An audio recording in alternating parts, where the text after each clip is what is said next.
So going to do the sill plates, and they put the J-bolts in the concrete every 4 foot roughly. Code calls for a J-bolt every 4 to 6 foot, and one within the first foot of the board, but no closer to the end of the board than 4 inches. So has to start 4 inches to a foot is where that first bolt needs to be. Well, I bought these 2x10x12s, and I even did measuring to see if 16 footers would work, and they would not. They spaced the bolts out about every 4 foot. That one's there, that one there, and that one are about 3 foot. So even this one here, if my boards landed perfect and that seam landed dead center, I'm still over a foot in either direction from the J-bolt. So what does that mean? So that means my 12 footers that I paid for, I had to cut them down to make it to where the ends are within the end of the board, between 4 inches and a foot. And now I have to come back around and add J-bolts to the ends of most of these boards. So one there, need one down here at this end.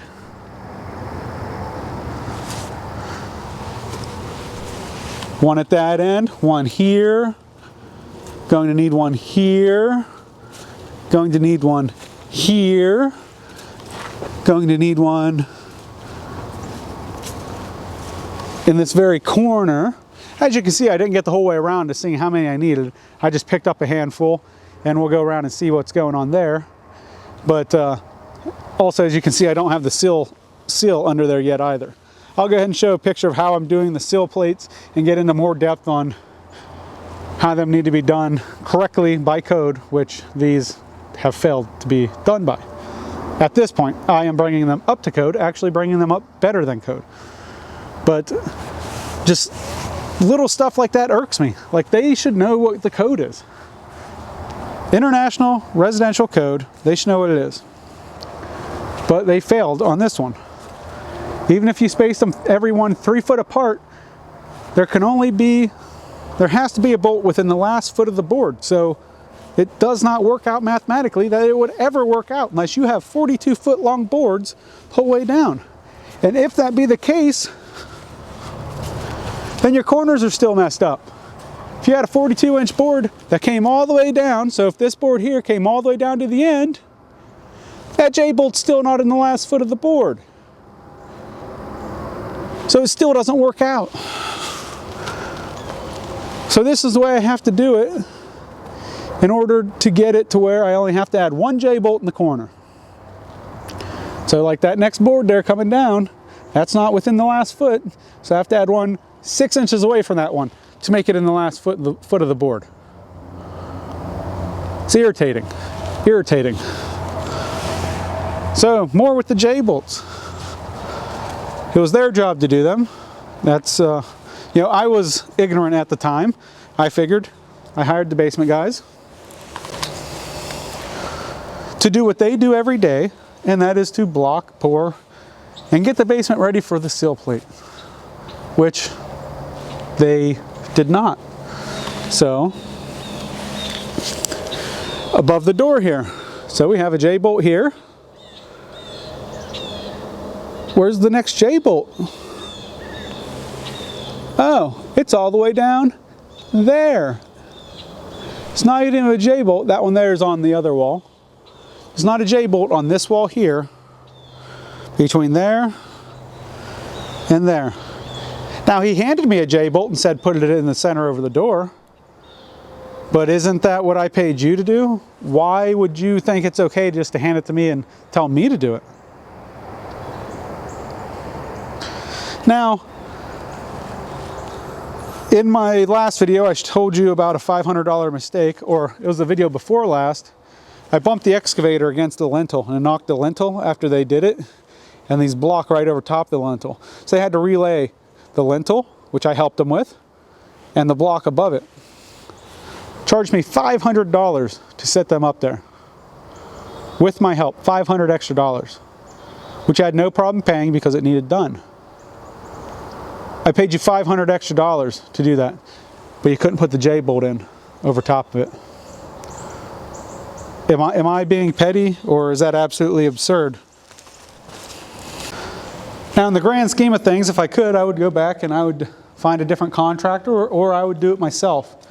Because just these little things that are killing my time, I feel I could have taken 2 months to do this basement and had it just as good as it is without all these little imperfections everywhere. So we're going back to another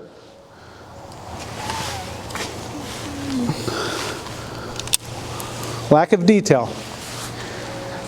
So these slots are so if your basement windows have fins on them, you can slide it down, you can mortar up each side. What do we have going on here? All the other ones are good. All of the other ones are good. But that one, so if I had windows with fins, I'm going to have to cut that block to make the fin slide down there, or cut the fin off.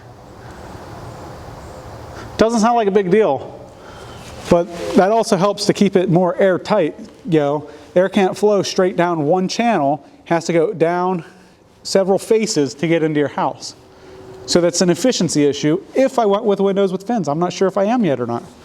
My plans keep changing as far as that goes. So here are the drawings I have of the house.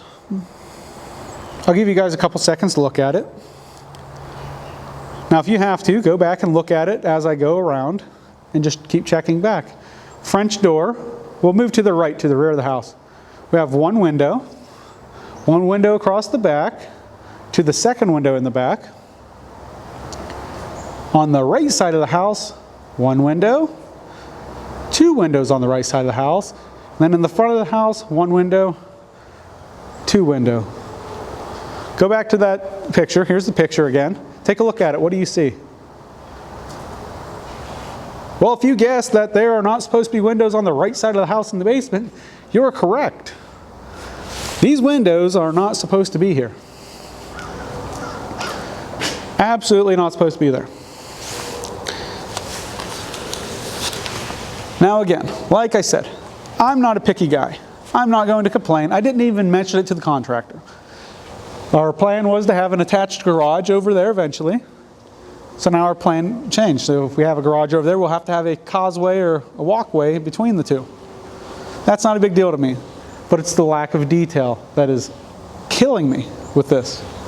So yes, that's to somebody else, or to an architect or an engineer, somebody that's looking for a certain look, that is that's a killer there. Because now they'd have to take out the half block. They're reworking the whole window at that point to make it look right. So that's one more thing. I know this video is getting pretty crazy on how much is wrong in this basement. So let's jump on the last one. I put the beam in. It came out pretty good. I put a mortar bed underneath of it. But my deal with the beam is, they were supposed to cut the beam pocket for me. And whenever I talked to the contractor, he said that they would cut it. And they did not cut it. In fact, right under the beam, this core, right here, that's solid the whole way down. I had to chip and grind and cut from that joint there in the center down to where that beam sits. That was a pain in the butt. Whenever that block could have been cut before they got sat in there, or before it was filled completely.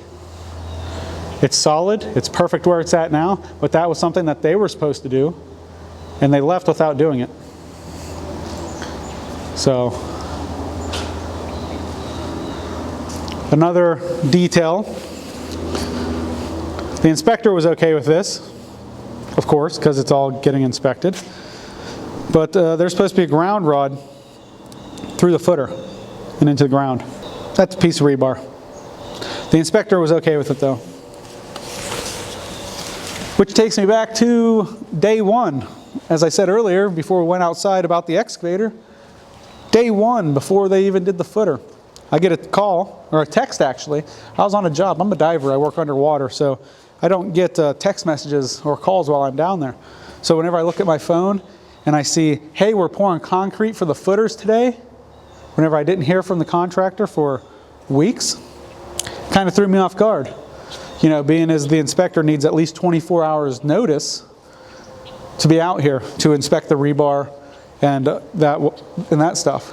So that was a pretty stressful day for me, dealing with the inspector and the contractor, as they already had concrete on the way, without me knowing. If I would have known, it would have been no big deal. But the lack of communication whenever it comes to people working for you is crazy. Which I get, people get busy, so it is what it is.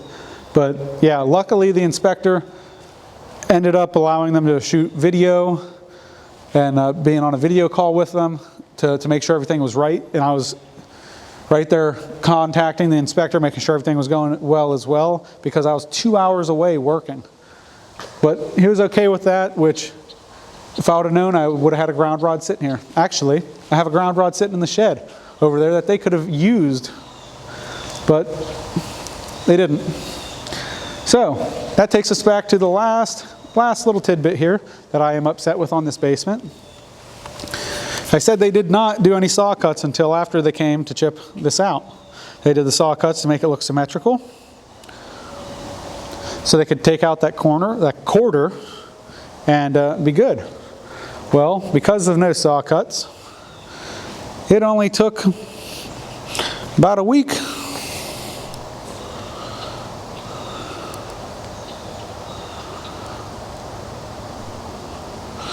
for this crack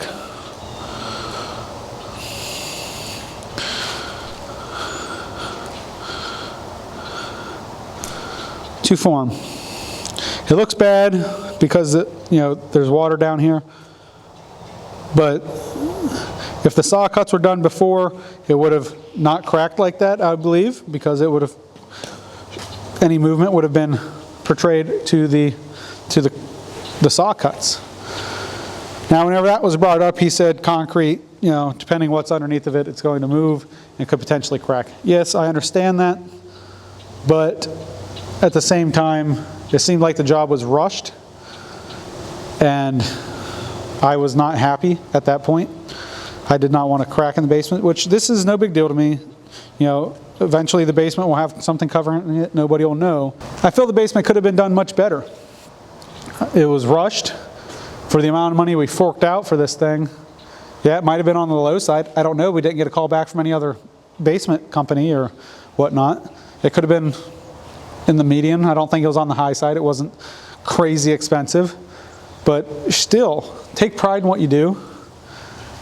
It just baffles me on all the little things that I keep finding, that it's like, why did they do it one way as opposed to another? Or why didn't they just complete the job correctly? I don't get it. But those are some things on the basement that I would have liked to see different. Oh, pause. Let's go ahead and hop on this bandwagon real quick. The frost footer. I showed it in previous videos. This is just over poured concrete. What was left over there, it's no big deal.